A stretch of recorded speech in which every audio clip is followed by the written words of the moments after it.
राम राम दोस्तों और मेरी माताएं बहनें, आशा है कि आप सभी के ऊपर बाबा नीम करोली जी की अपार कृपा होगी। आपके घर परिवार में सभी कुशल मंगल हो, यही मैं अर्जी लगाता हूँ बाबा नीम करोली जी की शरण में। मेरे सर्वप्रथम पूज्य गणेश भगवान जी, मेरे प्रभु श्री राम जी, मेरी सीता माँ, मेरे हनुमान बजरंग बली जी, मेरे बाबा नीम करोली जी और सभी देवों की उपस्थिति में और सभी देवों की शरण में मैं अर्जी लगाता हूँ। मेरा जो भी भाई, मेरी माताएं बहनें आपको देख रही हैं, आपको सुन रही हैं, उन सभी के सब संकट दूर करो भगवान। उनके घर में कभी कोई कष्ट ना आवे, उनके घर में सुख समृद्धि रहे, धन धान्य के भंडार भरे रहे। यही मेरी आराधना, यही मेरी अर्जी। जय श्री राम, जय हनुमान जी। दोस्तों और मेरी माताएं बहनें, आज मैं आपको सुनाता हूँ नारायण कवच का हिंदी अर्थ। शुरू करते हैं नारायण कवच का पाठ हिंदी में। श्रीमद् भागवत महापुराण के छठे स्कंद के 8वें अध्याय में श्री नारायण कवच का उल्लेख मिलता है।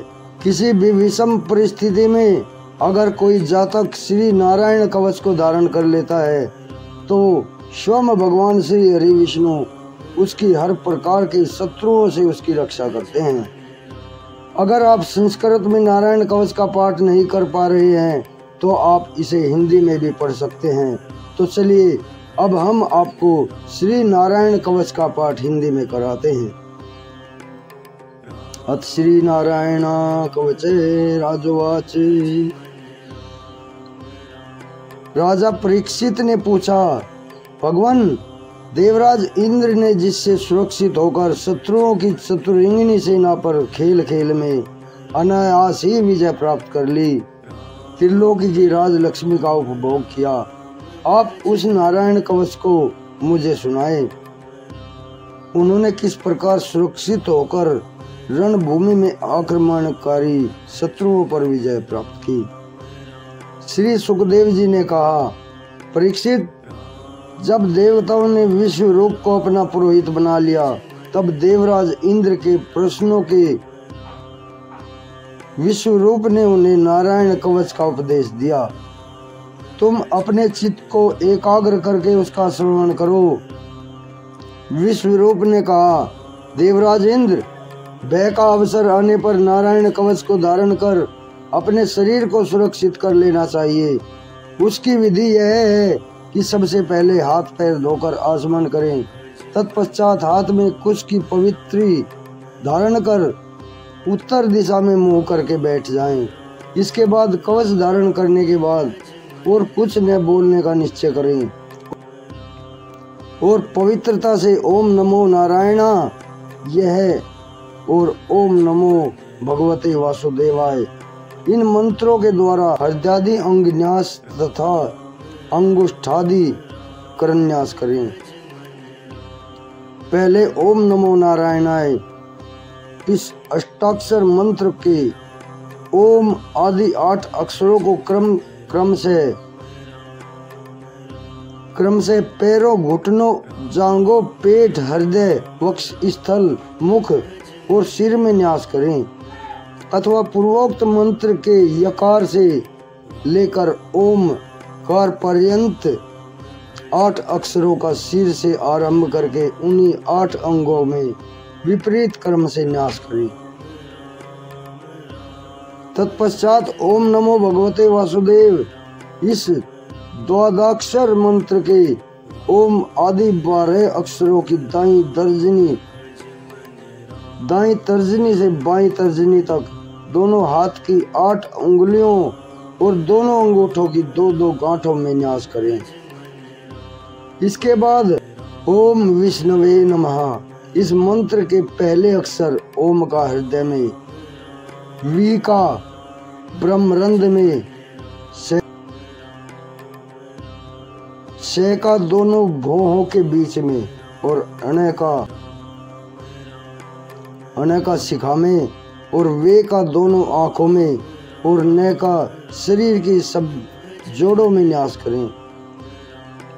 तदनंतर ओम में अस्त्राय फट यह कहकर दिग्बंध करें। इस प्रकार न्यास करने की विधि को जानने वाला व्यक्ति मंत्र के स्वरूप हो जाता है। तत्पश्चात अपनी समस्त 6 शक्तियों ऐश्वर्य, लक्ष्मी, धर्म, यश, ज्ञान और वैराग्य से परिपूर्ण अपने इष्ट देव का ध्यान करें और अपने को भी तद्रूप ही चिंतन करें। इसके बाद ही विद्या, तेज और तप के स्वरूप इस कवच का पाठ करें। भगवान श्री हरि गरुड़ जी के पीठ पर अपने चरण कमल रखे हुए हैं, जिनकी 8 सिद्धियां अणिमा, महिमा, गरिमा, लधिमा, प्राप्ति, प्राक्राम्य, ईशित्व और वशित्व सेवा कर रही हैं, तथा जो अपने 8 हाथों शंख, चक्र, ढाल, तलवार, गदा, बाण, धनुष और पाश धारण किए हुए हैं, वे ओमकार स्वरूप प्रभु सब प्रकार से मेरी रक्षा करें। मत्स्य मूर्ति भगवान जल के भीतर जल जंतु रूपी वरुणापास में मेरी रक्षा करें। माया से ब्रह्मचारी का रूप धारण करने वाले वामन भगवान स्थल पर और विश्व रूप श्री त्रिविक्रम भगवान आकाश में मेरी रक्षा करें। जिनके भयंकर अट्टहास करने पर सभी दिशाएं गुंजायमान हो जाती हैं और दैत्यों के गर्भवती पत्नियों के गर्भ गिर जाते हैं, वे दैत्य पतियों के शत्रु भगवान नरसिंह किले, वन, युद्ध स्थल आदि विषम स्थानों में मेरी रक्षा करें। अपनी दाढ़ों पर पृथ्वी को धारण करने वाले यज्ञ मूर्ति वराह भगवान मार्ग में, परशुराम भगवान पर्वतों के शिखरों पर तथा श्री लक्ष्मण और भरत के बड़े भाई भगवान श्री रामचंद्र जी प्रवास के समय मेरी रक्षा करें। भगवान नारायण मारण, मोहन आदि भयंकर अभिचारों और सब प्रकार के प्रमादों से मेरी रक्षा करें। ऋषि श्रेष्ठ नर गर्भ से योगेश्वर भगवान दत्तात्रेय, योग के विघ्नों से त्रिगुणानिधिपति भगवान कपिल कर्म बंधों से मेरी रक्षा करें।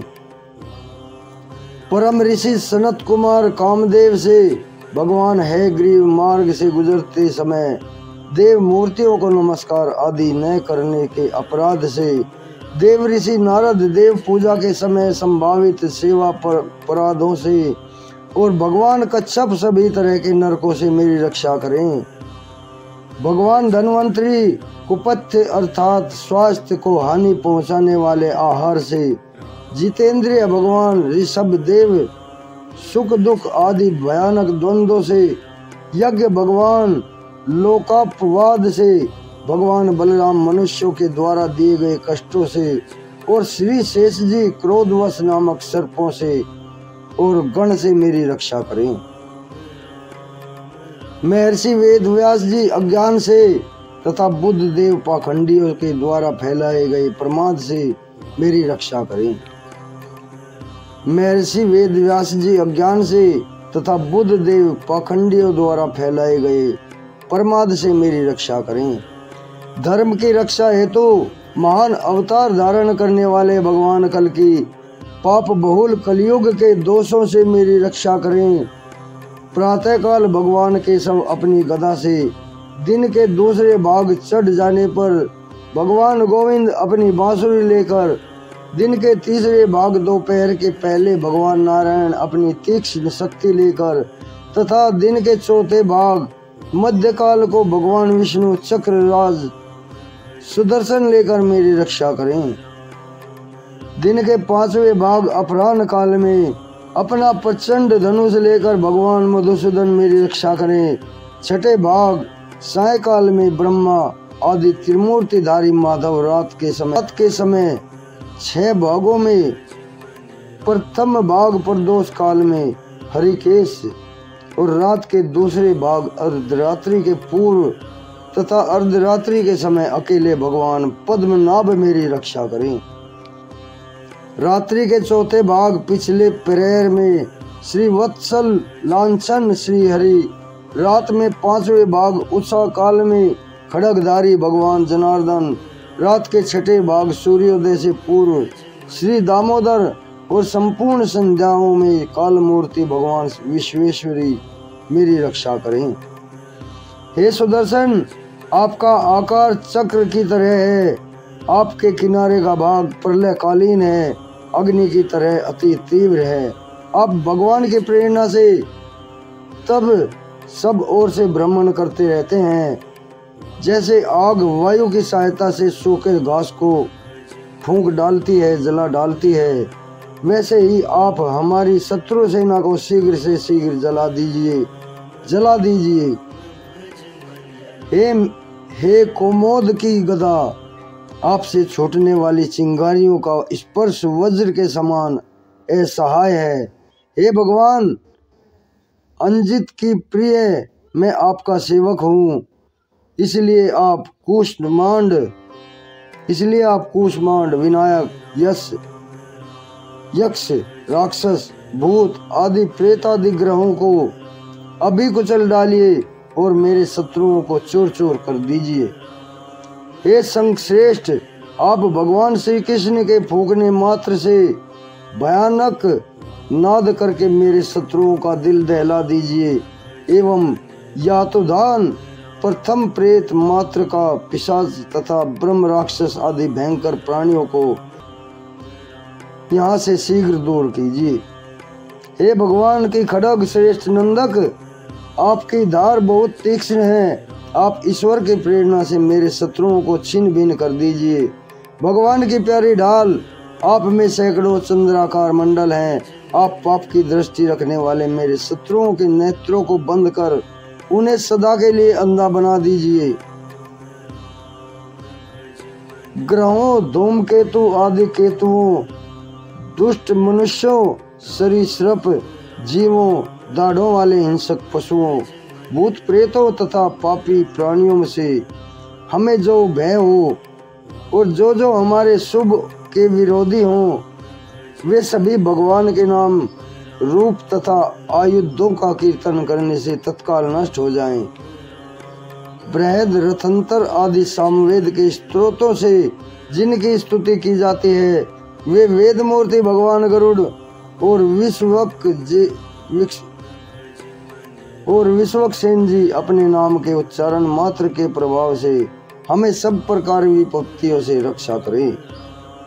श्री हरि के नाम, रूप, वाहन, आयुध और श्रेष्ठ पार्षद हमारी बुद्धि, इंद्रिय, मन और प्राणों की और सब तरह की विपत्तियों से रक्षा करें।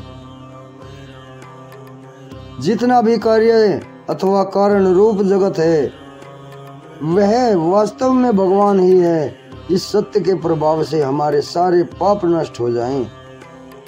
ब्रह्मा और आत्मा की एकता का अनुभव जो लोग कर चुके हैं, उनकी दृष्टि में ईश्वर का स्वरूप समस्त विकल्पों और भेदों से रहित है। फिर भी जो अपनी माया शक्ति के द्वारा भूषण, आयुध और रूप नामक शक्तियों को धारण करते हैं, यह बात निश्चित ही सत्य है। अतः सर्वज्ञ, सर्वव्यापक भगवान श्री हरि सदा सर्वत्र अपने सभी स्वरूपों से हमारी रक्षा करें। जो अपने भयंकर अट्टहास से सब लोगों को भय से समाप्त कर देते हैं, जो अपने भयंकर अट्टहास से सब लोगों के भय को समाप्त कर देते हैं और अपने तेज से सबके तेज का ग्रास कर लेते हैं, वे भगवान नरसिंह दिशा विदिशा में नीचे ऊपर बाहर भीतर सब ओर हमारी रक्षा करें। देवराज इंद्र, मैंने तुम्हें नारायण कवच सुना दिया, अब तुम इस कवच से अपने को सुरक्षित कर लो। बस फिर तुम अनायास ही सब दैत्यपतियों को जीत लोगे। इस नारायण कवच को धारण करने वाला पुरुष जिस किसी को भी अपनी आंखों से देख भी लेता है या पैरों से छू भी देता है, वह तत्काल ही समस्त भयों से मुक्त हो जाता है। इस वैष्णवी विद्या को धारण कर लेने वाले को राजा, डाकू, प्रेत, पिशाच, बाघ आदि हिंसक जीवों से कभी किसी प्रकार का भय नहीं होता। देवराज, पुरातन काल की बात है, एक कौशिक गोत्र के ब्राह्मण ने इस विद्या को धारण करके योग धारणा से अपना शरीर मरुभूमि में त्याग दिया था। जिस स्थान पर उस ब्राह्मण का मृत शरीर पड़ा था, उसके ऊपर एक दिन गंधर्वराज चित्ररथ अपनी स्त्रियों के साथ विमान पर बैठकर निकले। इस स्थान पर आते ही वे नीचे की ओर सिर किए विमान सहित आसमान से धरती पर गिर पड़े। ऐसा होने पर उन्हें आश्चर्य हुआ जब उन्हें वालखिल्य मुनियों ने बताया कि यह नारायण कवच धारण करने वाले का प्रभाव है। तब वालखिल्य मुनियों ने उसने बताया कि यह नारायण कवच धारण करने वाले का प्रभाव है। तब उन्होंने उस ब्राह्मण देवता की हड्डियों को ले जाकर पूर्व वाहिनी सरस्वती नदी में प्रवाहित कर दिया और फिर स्नान करके अपने लोक को गए। श्री सुखदेव जी कहते हैं, परीक्षित, जो भी मनुष्य इस नारायण कवच को समय पर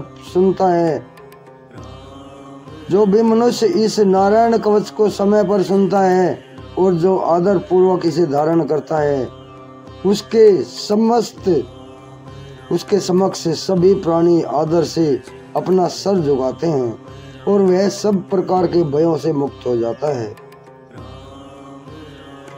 परीक्षित, इस तरह सतक्रतु इंद्र ने आचार्य विश्वरूप जी से नारायण कवच रूपी वैष्णवी विद्या प्राप्त करके रणभूमि में असुरों को जीत लिया और वे त्रैलोक की लक्ष्मी का उपभोग करने लगे। दोस्तों, मेरी माताएं बहनें, ये नारायण कवच संपूर्ण हुआ है हिंदी अर्थ आपके लिए संपूर्ण फलदायी हो, यही मेरी प्रार्थना। जय राम जी की जय, शिव शंकर महादेव, जय हनुमान जी की, श्री हरि नारायण, श्री सत्यनारायण भगवान जी की जय हो। राम जय बाबा नीम करोली महाराज की।